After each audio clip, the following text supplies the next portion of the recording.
Bom dia, tarde e noite. Na primeira parte do Evangelho de João, capítulos 2 a 4, nós vimos que os temas principais giram em torno dos sinais que Jesus fazia. Jesus transformou a água em vinho no capítulo 2 e curou o filho do oficial no capítulo 4. Ambos os sinais cumprem o que era profetizado no Velho Testamento, por exemplo, em Isaías 25. Que Jesus é o Messias prometido, o Rei de Deus, e que ele é um noivo vindo de Deus para dar vida eterna, vencendo a morte e oferecendo vida eterna a quem aceite a sua palavra. Até os samaritanos receberam, eles que eram religiosamente desprezados pelos judeus. Jesus dizia que precisava nascer de novo, mesmo líder religioso como Nicodemos. A segunda parte do Evangelho de João, na qual nos achamos, dos capítulos 5 a 10, também gira em torno de sinais que Jesus realizou. No capítulo 5, vimos a cura de um homem paralítico no sábado judeu, seguida pela discussão de Jesus com seus oponentes judeus. E agora, no capítulo 9, veremos a cura do homem que estava cego, a qual também seguirá discussão com os incrédulos. Os dois sinais ocorridos no sábado mostram que Jesus está fazendo a obra do seu Pai, que é a razão dele ter vindo à Terra. Jesus mostra que ele traz o verdadeiro descanso sabático, fazendo as pessoas tornarem-se justas diante de Deus. Ambos os sinais geram uma acesa tormenta, trazendo à superfície o problema do nosso pecado e a nossa verdadeira condição espiritual. Jesus continuamente oferece vida e descanso para o seu povo, não pelo que o povo é ou pelo que o povo faz, mas somente pelo que acreditam por meio do dom gratuito de Deus da fé, que vem junto com o arrependimento da própria situação do pecado. Portanto, ser curado de sábado com o perdão dos pecados forma o retrato de ser justo diante de Deus, descansando nele, que é exatamente o motivo pelo qual foi criado o sábado. Ao passar Jesus, viu um cego de nascença. Seus discípulos lhe perguntaram: Mestre, quem pecou, este homem ou seus pais, para que ele nascesse cego?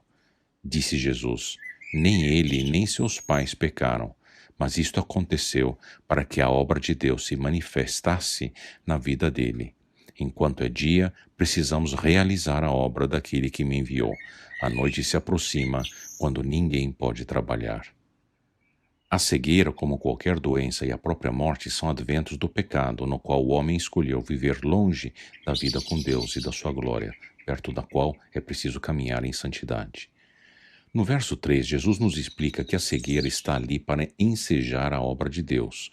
Como vimos no capítulo 5, no episódio 20, a obra de Deus é a obra que Jesus faz, que é dar vida que vem do Pai enquanto é dia. Ou seja, estamos falando da obra de redenção de Deus que segue a sua obra da criação, a qual trouxemos o pecado e a morte. Estamos falando da segunda chance para a humanidade, enquanto Jesus está com eles na terra vivendo a vida e ministério propiciatório perfeitos e antes do escuro total do julgamento final. Enquanto estou no mundo, sou a luz do mundo. Tendo dito isso, ele cuspiu no chão, misturou terra com saliva e aplicou-a aos olhos do homem. Então lhe disse: Vá lavar-se no tanque de Siloé, que significa enviado. O homem foi, lavou-se e voltou vendo. Essa cura é uma imagem física do que Jesus está fazendo espiritualmente. Jesus restitui a vista àqueles que estão cegos, quando depositam confiança nele. Seus vizinhos e os que anteriormente o tinham visto mendigando perguntaram: Não é este o mesmo homem que costumava ficar sentado mendigando? Alguns afirmavam que era ele. Outros diziam: Não, apenas se parece com ele. Mas ele próprio insistia: Sou eu mesmo. Então, como foram abertos os seus olhos e derrugaram-no eles? Ele respondeu: O homem chamado Jesus misturou terra com saliva, colocou-as nos meus olhos e me disse que fosse lavar-me em Siloé.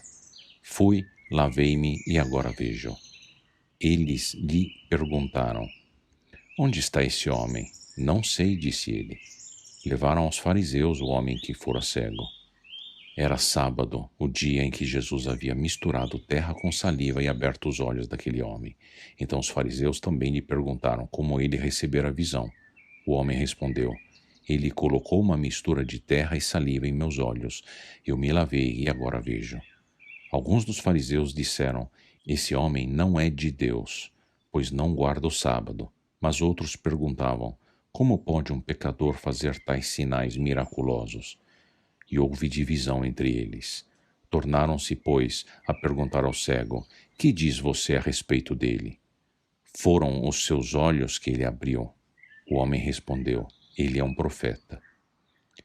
Aqui vemos duas respostas diferentes que ilustram o impacto da obra de Jesus. E iremos olhar o que acontece espiritualmente em cada caso, terminando este episódio realçando o que o homem que era cego passa a ver e comparando no próximo episódio como enxergam os incrédulos em Jesus, incluindo os judeus fariseus, dos quais o povo judeu dependia para entender as coisas de Deus. Aliás, assim como acontece hoje com muitos que vivem debaixo do poder de seus líderes religiosos, muitas vezes sem ver o que Deus fala e faz através da vida de outras pessoas, fora da panelinha em torno a esses líderes. Então, o homem que nasce cego, ele não dá testemunho das suas emoções, mas constata simplesmente o que ele vê.